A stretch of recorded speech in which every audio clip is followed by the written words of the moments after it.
Vamos falar aqui sobre um ataque de pistoleiros a indígenas da comunidade Braço Grande, da etnia Turiuá. Achou 3 indígenas feridos e um morto em Tomé-Açu, no Pará, no último sábado. A gente vai conversar com Jesus Gonçalves, que é advogada da Sociedade Paraense de Defesa de Direitos Humanos. Olá, Jesus, bom dia, seja bem-vinda. Bom dia. Então, Jesus, eu gostaria que você falasse sobre como exatamente se deu o ataque, né? A gente, talvez seja, em primeiro lugar, é importante a gente colocar esse vídeo que circulou nas redes sociais para que as pessoas que não tomaram conhecimento, né, vejam o absurdo que foi, a violência que foi. Vamos, é um vídeo curto e a gente vai colocar um pouquinho agora para a gente em seguida conversar, tudo bem? Pode ser? Tudo bem, pode ser sim. Então vamos lá, vamos acompanhar agora o vídeo.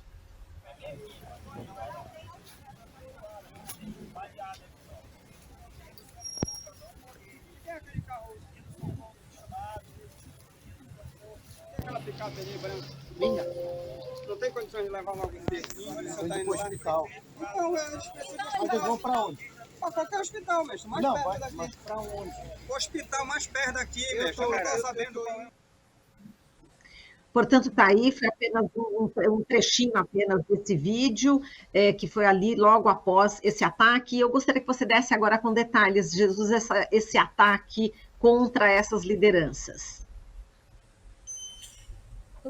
Bom dia a quem nos ouve, bom dia a quem nos assiste. O ataque foi no município do Acará, que é distante pouco menos de 150 quilômetros daqui de Belém. Então, não é uma comunidade relativamente distante pela extensão do estado. E não foi numa PA, numa vila. Então, assim, até causa estranheza que o ataque tenha sido num local muito movimentado. Pelo vídeo dá para perceber que tem caminhões passando, é uma rodovia movimentada. E à luz do dia, aproximadamente aí entre 9h30 e 10 da manhã. Então, foi nesse horário. Então, em primeira avaliação, a gente percebe que a vontade para que as pessoas que agiram se sentiram muito à vontade para fazer. E outra característica do ataque é que os criminosos estavam num carro vermelho, possivelmente um Celta, e os indígenas estavam numa caminhonete, como dá para ver no vídeo. Então, assim, são carros muito em termos de velocidade, se houvesse uma perseguição, a caminhonete é muito mais fácil de fugir, né? Então, eles esperaram que eles parassem, por isso na vila, eles esperaram que eles parassem, não se sabe para quê, mas normalmente quando a gente está em trajeto, a gente para nessas vilas para comprar alguma coisa, e aí eles desceram do carro e fizeram um ataque. Então, essa é uma característica assim, um pouco diferente, que normalmente se faz em locais isolados, né? Esse não, foi na maior vila, inclusive, que tem ali naquele trecho. Exato, no município de Acará, no Pará, e a pessoa que morreu é um não indígena, né, o Clebson Barra Portilho, de 41 anos, e 3 indígenas do povo Turiuara que ficaram feridos, né? E eu queria que você falasse, enfim, qual que é a principal suspeita em relação a esse ataque, né? Quem poderia estar por trás desse ataque, de acordo aí com as testemunhas, Jesus? Bom, eu não posso falar quem são os suspeitos, porque até não tem, está em fase preliminar de inquérito. No vídeo dá para ver uma viatura, a viatura parou para atender os feridos, e aí não houve nenhum tipo de perseguição, apesar de que assim, foi no mesmo instante, a viatura estava praticamente no mesmo instante, chegou no local, estava passando também, só que não houve nenhum tipo de perseguição aos criminosos, então em termos de ação, se preferiu fazer o atendimento aos feridos, levar para o hospital, levar para a UPA e depois trazer para Belém. Então, não há nem depoimento colhido porque eles estão no hospital. E o ataque foi num sábado, então estamos aí sábado, domingo, final de semana. E a partir de hoje que possivelmente a gente vai ter melhores depoimentos e até mesmo depoimento dos sobreviventes. Mas a comunidade, importante dizer que a comunidade, ela vive um conflito desde o ano passado. Na verdade, há muito tempo, mas assim, o que se acirrou desde o ano passado, com a empresa BBF. Então, uma das pessoas que estavam no veículo é a liderança principal da comunidade, e felizmente sobreviveu. E assim, não sei se vocês tomaram ciência, mas o dia posterior, ontem, a comunidade amanheceu com duas formas muito absurdas de retaliações. A casa cultural deles foi queimada, então nós temos também imagem, a casa cultural amanheceu queimada, o local de reunião deles. E também o ramal que dá acesso à comunidade, que passa por dentro do plantio de dendê da empresa, amanheceu todo com containers fechando a estrada. Vários pontos que você tinha colocação de containers grandes, daqueles grandes de fechar, conseguiu fechar o ramal. Então, esse tipo de ação, apesar da nota da empresa dizendo que não tinha nada, não tem nada a ver com o ataque, mas a gente se pergunta, então, qual é o motivo de você perseguir uma comunidade? Por que você fechou o ramal? Por que foi queimada a casa cultural? Então, posterior ao ataque, a gente tem crimes sendo cometidos ainda contra essa comunidade, contra essas comunidades, contra esse povo. Então demonstra muito como está o conflito latente ali e um conflito denunciado também. O conflito denunciado não surgiu do nada. O ataque já era denunciado que a liderança é ameaçada. Exato, a gente tem coberto, né, jornalisticamente esse assunto já há alguns anos, né, Jesus? E a gente sabe que tem essa área que fica próxima à terra indígena Turé Mariquita, que é reivindicada aí pelos povos Turiuara e Tembé como terra de ocupação tradicional indígena. E existe aí esse conflito, não é, com essa empresa, com a BBF, que é produtora de óleo de palma, né? Enfim, o óleo de dendê, né?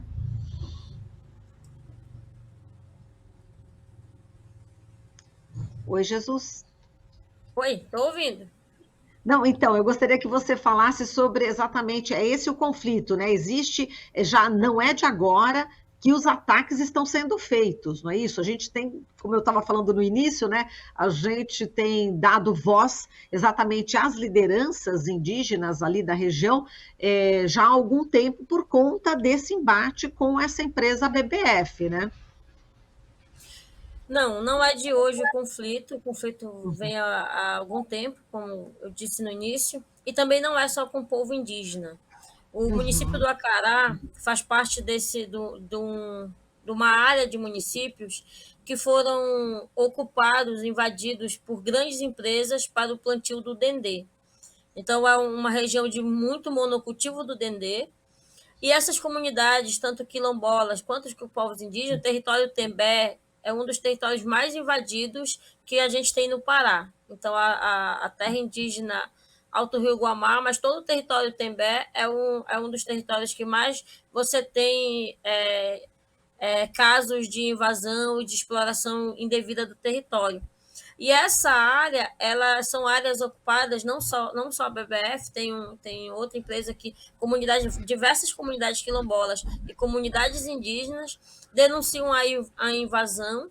Inclusive, tem locais que a empresa montou toda a sua sede, deixando a comunidade dentro da área que a empresa diz dela.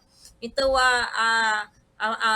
as pessoas das comunidades, se elas quiserem entrar ou sair da sua própria comunidade, elas precisam passar no portão da empresa, apresentar documentação, se identificar.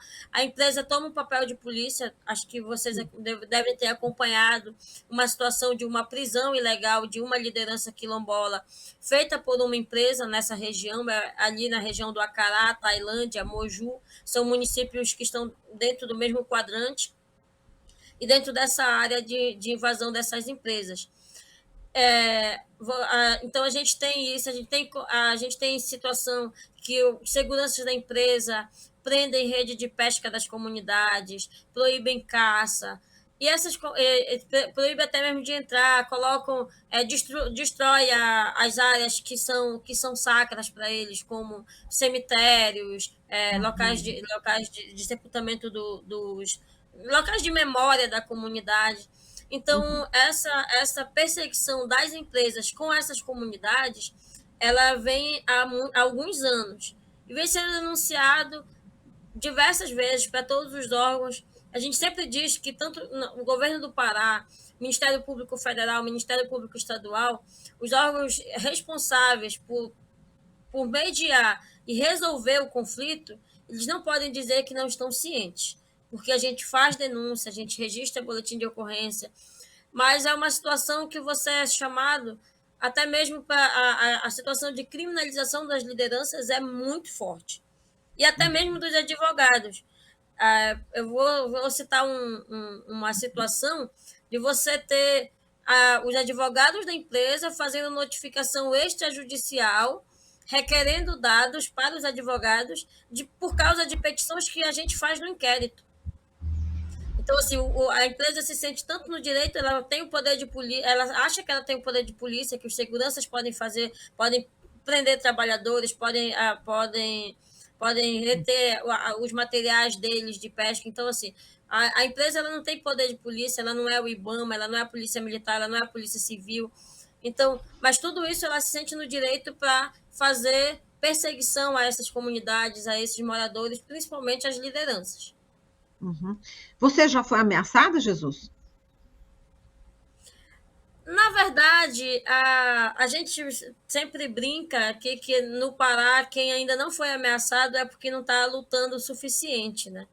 É uma frase que a gente fala, às vezes, muitas vezes em tom de brincadeira, mas que retrata bem como é a atuação no Pará. O Pará é um estado que está há décadas como o estado que mais persegue lideranças. Então, a gente sempre sofre alguma forma de tentativa de criminalização, tipo de intimidação, na verdade. Né? É muito comum a gente sofrer intimidação. Então, Uhum.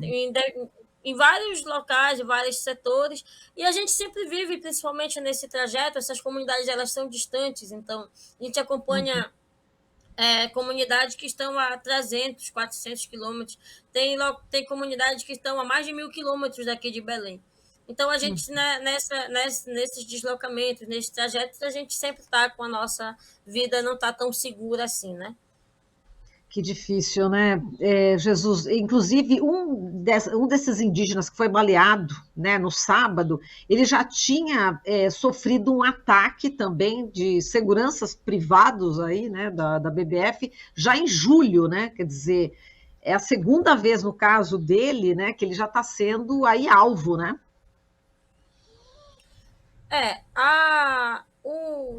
Essa liderança, que é a principal liderança da comunidade, eles Uhum. têm sofrido esse processo de ameaça e de ataque há algum tempo. Na verdade, assim, sempre que você se coloca como voz de denúncia aqui no Pará, você vai ser ameaçado e, infelizmente, muitas vezes essas ameaças se concretizam. Então, na quinta-feira eu estava no encontro que até falava um pouco disso, que a gente tem uma lista de pessoas ameaçadas e, infelizmente, os nomes dessa lista vão mudando para uma lista de pessoas vitimadas. Isso desde a década de 80, que é quando a gente acompanha, né?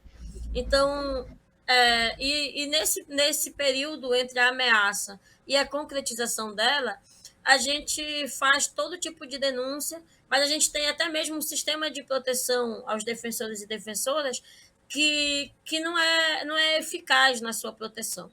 Então, assim, o Pará é um local de grandes distâncias, então é o segundo maior estado em extensão territorial do país. E o sistema de segurança, por exemplo, exige que as pessoas respondam o telefone. Não tem, nessas comunidades não tem área, não tem área. A própria comunidade que a gente está falando não é uma comunidade distante de Belém, mas não tem área, não tem sinal de telefone. Muitas vezes o único sinal é de internet, essas internets de via rádio, via satélite, e que não funcionam muito bem. Então, a comunicação com essas comunidades é muito difícil. Então, o sistema ele exige que o atendido, quando eles ligam, ele responda. E aí faça um relatório, envie relatório. Como é que essas lideranças vão fazer isso? E a gente tem que a maioria dos ataques acontece no deslocamento, como anteontem. Anteontem a liderança estava se deslocando quando o ataque é feito, quando o crime é cometido. Então, como é que você exige deslocamento sem segurança para essas lideranças, né? Não tem como você está colocando-a em risco, na verdade. Então, assim, o sistema de segurança a essas pessoas também é falho, e a gente precisa sempre estar em rede para tentar minimamente proteger a vida dessas pessoas, porque a luta dessas pessoas, a defesa dessas pessoas implica diretamente em defender o território, defender a Amazônia. São essas comunidades que são as que lutam pela defesa do meio ambiente. Se você pegar um mapa, o mapa do Pará e olhar no Google Maps aí, algum aplicativo que você consiga ver a imagem via satélite, você vai perceber que nessa região os únicos locais que você tem verde são esses locais dessas comunidades. Então, proteger a vida dessas pessoas é proteger a Amazônia. Agora, há denúncias graves, né, de presença de milícias atuando aí na região. Queria que você falasse um pouco sobre isso e desde quando que está se verificando essa presença. Pelo menos aqui tem denúncias e investigações contra algumas empresas, né, enfim, que poderiam estar também envolvidas. Mas vamos falar daqui das milícias, Jesus. Então, essa segurança privada que existe nessas regiões, elas não são características apenas do Pará, né? Infelizmente, a gente tem aí esse poder paralelo, digamos assim, atuando em praticamente todo o território nacional. Então, o Pará ele não foge muito disso, né? Não. Tanto que eu acabei de citar. Então, essas empresas elas têm muita segurança e a gente não tem muitas informações de quem são, mas a forma de atuação delas é muito violadora de direitos. Então, você não é uma pessoa que está ali para fazer segurança da empresa. Ela está ali para fazer ações como o que aconteceu com o trabalhador que foi preso, mantido em cárcere privado, mais de um dia ficou completamente sumido. Então, esse tipo de atitude já demonstra que o modus operandi ele não está dentro do que diz a legislação para segurança privada. Fazer segurança privada não é um crime, né? O crime é você cometer esse tipo de situação. Então, se você tem uma situação de invasão à sua propriedade privada, você faz a denúncia e você vai investigar. Não você espanca trabalhador e espanca moradores das comunidades, prende, ameaça. E aí culmina, a gente não tem informações para dizer foi A ou foi B, nem a polícia tem ainda, nem o delegado. Nós tivemos no sábado conversando com o delegado. Então, assim, não há nenhum tipo de suspeita ainda sobre quem de fato executou o crime, mas a forma de agir dessas pessoas que fazem essas seguranças no campo, elas estão muito distantes do que deveria ser. Então, nos leva a pensar que assim, quem é que está agindo e, principalmente, o que há por trás dessa ação no campo. Então, a gente teve, acho que há uns 3 meses atrás, uma publicação no Instagram do governador do estado sobre a proposta de criação por um deputado de uma polícia rural. Então, e a gente se questiona qual é a função da polícia rural. E a pessoa que propôs, o deputado que propôs isso, é uma família que é envolvida em conflito no campo.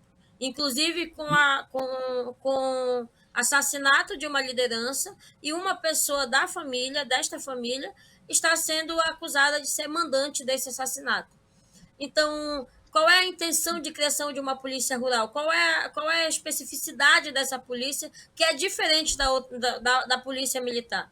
Então, quando você está atuando no campo, você deve agir de acordo com o que é proposto para a polícia militar. Então, assim, a gente tem muito receio nessas ações. Infelizmente, com todo o respeito à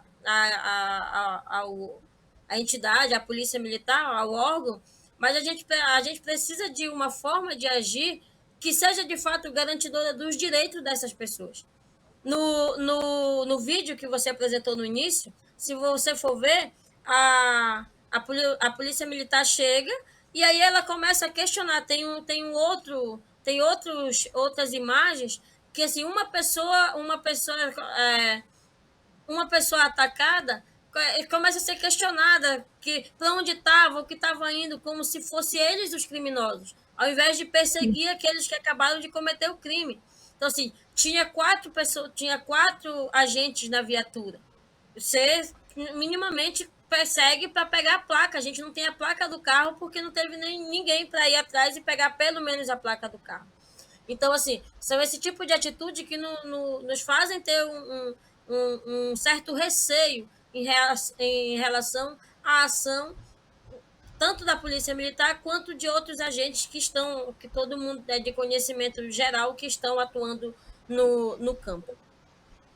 Tá certo, Jesus. A gente agradece aqui a sua participação. A gente falou aqui sobre um ataque de pistoleiros a indígenas na comunidade Braço Grande da etnia Turiuara, que deixou 3 indígenas feridos e uma pessoa morta no Acará, no Pará, no último sábado. A gente agradece aqui a Jesus Gonçalves, advogada da Sociedade Paraense de Defesa de Direitos Humanos. Obrigada, Jesus. Um forte abraço para você e até uma próxima.